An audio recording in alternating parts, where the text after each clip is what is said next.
Hello, I'm Zulfigar Yasin. I'm a professor in marine ecology.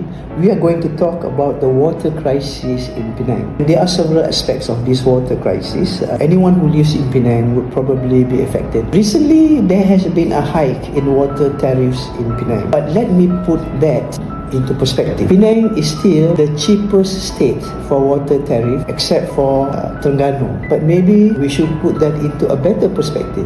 We are the cheapest state and yet we are one of the states identified as a water poor state. The other states which are poor in the water, which means they do not have a very big storage or supply of water, are Melaka, Negeri Sembilan, and Perlis. These are small states which do not have enough water. People in Penang use the most amount of water in Malaysia. You are poor, but you spend a lot. So somehow or other, this introduces the water crisis to Penang. Now, where do we get our supply of water? 80% of Penang's water comes from the Muda River. This is a river that has its origins in Thailand and in Kedah that flows through. It forms a border between the state of Penang and Kedah. So the Muda River is shared by Penang and Kedah. It supplies 80% of our water needs. Both Penang as well as Kedah now needs more water. We have looked at areas or projects where we can store some of this water. For example, one of the biggest dams in Penang is the Mengkuang Dam on the mainland, which is the main storage area. And then there are two other dams on Penang Island. This is one of them is Teluk Bahang Dam. The other is Air Hitam Dam. But these are small dams compared to the Mengkuang Dam in terms of its storage capacities. And then you must remember, we can only store if we have water. If we don't have enough water supplying us either from the rain areas or from the Muda catchment areas, we are in trouble. We really need to prepare because water is life. If you don't have fresh water, you are in trouble. The other important thing for us to do is to look at alternatives for our supply of fresh water. Our approach to water security, I think, is threefold. Okay. The first is we have to increase our supply. We talked about it just now.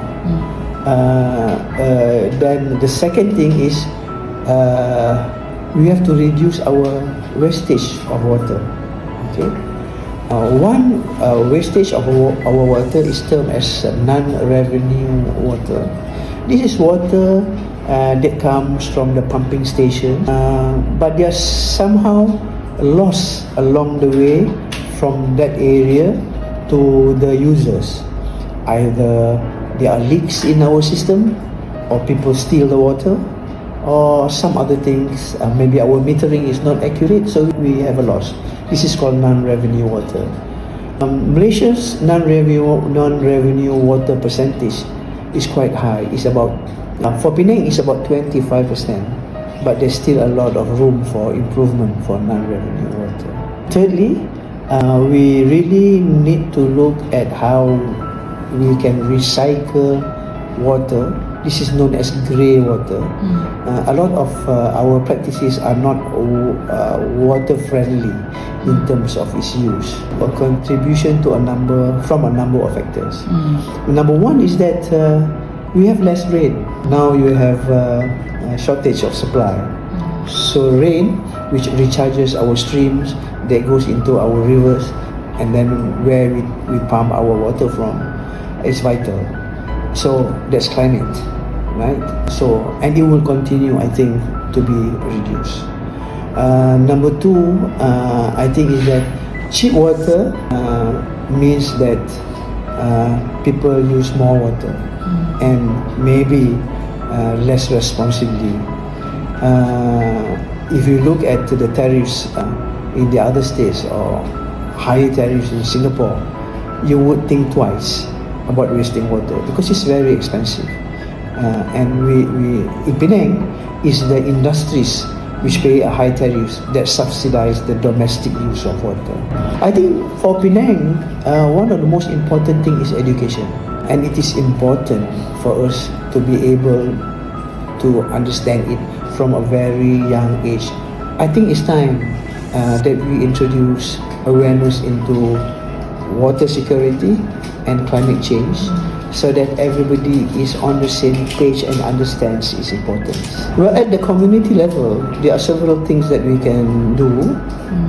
For example, project developers, housing developers, can actually incorporate collection of rainwater into their projects. There are some project developers and some districts which made it mandatory for the houses to have a collection of rainwater. This can be used for drinking, for flushing, for gardening. You need not rely on the main grid to supply water. And it reduces your water bill as well. The second thing is that they can be influences on how we use water collectively. In the Middle East, where water is very hard to come by, but there are collection areas in centers which drives to a central well, where people then can make use and pump water from that area to be used. So you need not rely, say in Penang, only on the Muda River to supply you with water. At an individual level, for example, there are ways that we practice water security in how we manage the use of water. Even simple things like turning off the tap when you're brushing your teeth. It might seem trivial, but added up, this actually contributes a lot to the water that we have in Penang.